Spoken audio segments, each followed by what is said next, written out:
Have you ever seen a house that looked more like a castle than a home? With soaring towers, conical turrets and steeply pitched roofs, these homes weren't just built to impress, they were built to resemble palaces. This is Châteauesque architecture, a style that brought old world grandeur to the Gilded Age estates of America's wealthiest families. In this episode of Homes Explored, we're going to do a deep dive into the Châteauesque architectural style, explore where it came from, the most distinctive exterior as well as interior features, as well as the legacy of these dramatic homes that captured the imagination as well as the fortunes of America's wealthiest families. While Queen Anne homes, the last video in our series, ranged from decorative cottages to sprawling estates, bringing ornate design to both middle-class and upper-class neighbourhoods, Châteauesque was something entirely different. It emerged in America during the Gilded Age, which was roughly 1880 to 1915, and was inspired by the dramatic castle of France's Loire Valley. The Châteauesque style mimicked European palaces, but it wasn't just decorative in style. The whole scale was absolutely palatial. These homes were not intended for everyday living. They were designed and built for America's ultra wealthy to symbolize power, wealth, and permanence. The 1889 Paris World Fair left a lasting impression on many of the world's visitors, especially the rich Americans in attendance. They were exposed to the grandeur of the French Renaissance architecture on a monumental scale and returned home inspired to recreate that French aristocratic splendor. And they commissioned lavish estates that brought the spirit of the French chateau to American soil. One of the most vivid examples is Boldt Castle, located on Hart Island in New York's Thousand Island district. And I actually used to live in this area, and if you've ever taken a boat ride on the St. Lawrence Seaway, you can't miss it. It was built by hotel magnate George Boldt as a gift for his wife and featured soaring towers, arched windows and carved limestone walls. But it was all abandoned mid-construction after her untimely death in 1904. After decades of neglect, happily it was bought by the Thousand Island Bridge Authority, who invested $50 million, bringing this fairytale structure to the landmark you see today. Another Châteauesque masterpiece, and perhaps a better known one, is Biltmore Estate in Asheville, North Carolina, designed by Richard Morris Hunt, who was a trailblazer and hugely influential in popularizing French-inspired architecture in the US. Biltmore Estate, at 175,000 square feet, remains the largest privately owned residence in the country and perhaps the purest expression of Châteauesque architectural style in America. One final note, it's important not to confuse Châteauesque style with French provincial, although obviously both take massive cues from French architecture. Châteauesque is all about dramatic scale, formal complexity and aristocratic flair, whereas French provincial is more restrained, symmetrical and rural in origin, closer to an elegant farmhouse than a royal estate. If you're trying to spot a Châteauesque home from the street, you won't need to look twice. These homes make an entrance. The style was intentionally theatrical, designed to impress at first sight. But even though no two Châteauesque style homes are exactly the same, there are some recurring features that show up time and time again. And number one was the steeply pitched hip roof. One of the first things you'd notice on the exterior was the dramatic roof line. They were often covered in slate for durability and elegance, and slate was one of the most expensive roofing materials at the time. It still is. But don't forget, these homes were being built by the wealthiest industrialists of the time, and money was not a problem. The roof lines were typically crowned with cresting, decorative ironwork, finials, adding a vertical emphasis and a regal silhouette. In keeping with their Gothic and Renaissance influences, and don't forget this style was inspired by medieval castles in France, the roofline was often adorned with grotesques and gargoyles.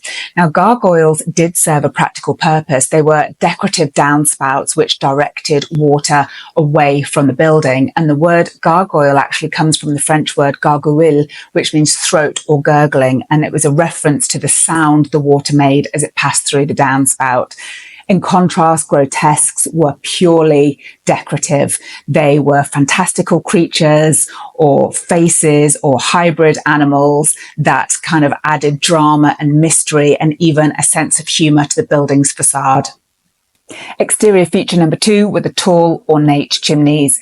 These homes typically featured multiple tall chimneys, and look at the height of some of these chimneys in these images. It's quite incredible, often with intricate brick or stonework and decorative chimney pots. They were not only functional, but also a critical part of the home's vertical silhouette. In some examples, chimneys were grouped in symmetrical pairs or positioned deliberately to frame towers or gables, enhancing the home's castle-like presence. Feature number 3 were the towers and turrets, one of the most iconic features of this style.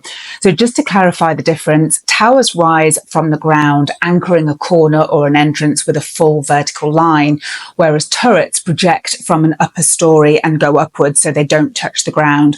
Both elements were inspired by medieval fortifications, but served as romantic flourishes in these Gilded Age homes. Next up are the dormer windows, and just like with the Second Empire home and the massive mansard roof, whenever you have a really deep roof, you typically also have dormer windows, and these dormers projected from the steep roof line and were often capped with their own miniature gables or arched pediments. The surrounds were richly carved in limestone or terracotta. Beyond the functional role of lighting the upper floors, these dormers added detail, variation and visual interest to an already very dramatic roofline. The final exterior feature I have mixed feelings about because it's a little bit contradictory. So Châteauesque homes were asymmetrical unless they weren't.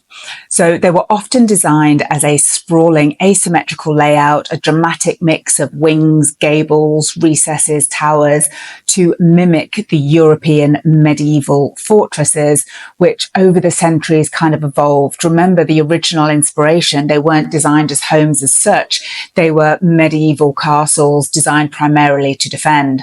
So other Americans decided to base their American rebuild on a more loose interpretation of these medieval castles and opted for a neater, more symmetrical format. So one final thing on the exterior features, don't miss the arcaded porches, which is another factor you'll see quite a lot. These were a series of arched openings supported by columns, included to add elegance and visual depth to an already very elaborate facade. The interiors of the Châteauesque style were every bit as elaborate as the exteriors, designed for display, entertaining and luxury living. Here are some of the most common interior features which define the style. The first interior feature were the massive formal rooms. So Châteauesque homes were built for hosting, and their floor plans included formal ballrooms, richly appointed dining rooms and private libraries, which were adorned with plasterwork, elaborate fireplaces and wood panelling. So these spaces were designed to rival the drawing rooms of European nobility and royalty, and hosting grand dinners and musical performances was a key part of how these homes were used. Feature number 2 were vaulted or coffered ceilings. So vaulted designs added height and drama, while coffered ceilings with their sunken panels and carved beams gave rooms a sense of grandeur and architectural depth. These ceilings were often finished with plaster mouldings, painted decoration and gilded accents. Their designs reflected both Renaissance and Gothic influences, blending form with opulence. Next up was the grand staircase. These sweeping staircases were the centerpiece of the entry hall, setting the tone the moment guests stepped inside. They were frequently curved or bifurcated, which is when a single staircase breaks into two at the landing and kind of goes in opposite directions. Now, just like with the asymmetry, how some Americans interpreted it a little differently when they brought the style back to America, they kind of, with the staircase, what was quite common was to do the double return staircase. So it's kind of the bifurcation in reverse. So you have two staircases leading up to a landing where then one staircase goes beyond that. In some homes, staircases led to an upper level gallery overlooking the main rooms, reinforcing the sense of formality and grandeur. And finally, with the stone or marble fireplaces. In Châteauesque homes, these fireplaces were more than just a heat source, they were a sculptural centerpiece. They were typically oversized and made from limestone or marble and featured elaborate mantles carved with floral motifs, crests, or classical columns. Each major room of the house typically had its own fireplace, customized according to the style, function, and decor of that room. Despite their undeniable charm and drama, Châteauesque homes were deeply tied to the fortunes of the elite, and ultimately they suffered the same fate. As the 20th century progressed, shifting tastes, economic upheavals, and the new architectural movements brought this opulent trend to a close. What once symbolised the untouchable wealth and grandeur began to feel outdated and even out of place in a world shifting towards modesty, practicality, and mass appeal. By the 1920s, architectural styles like the Colonial Revival and the Craftsman were gaining in popularity.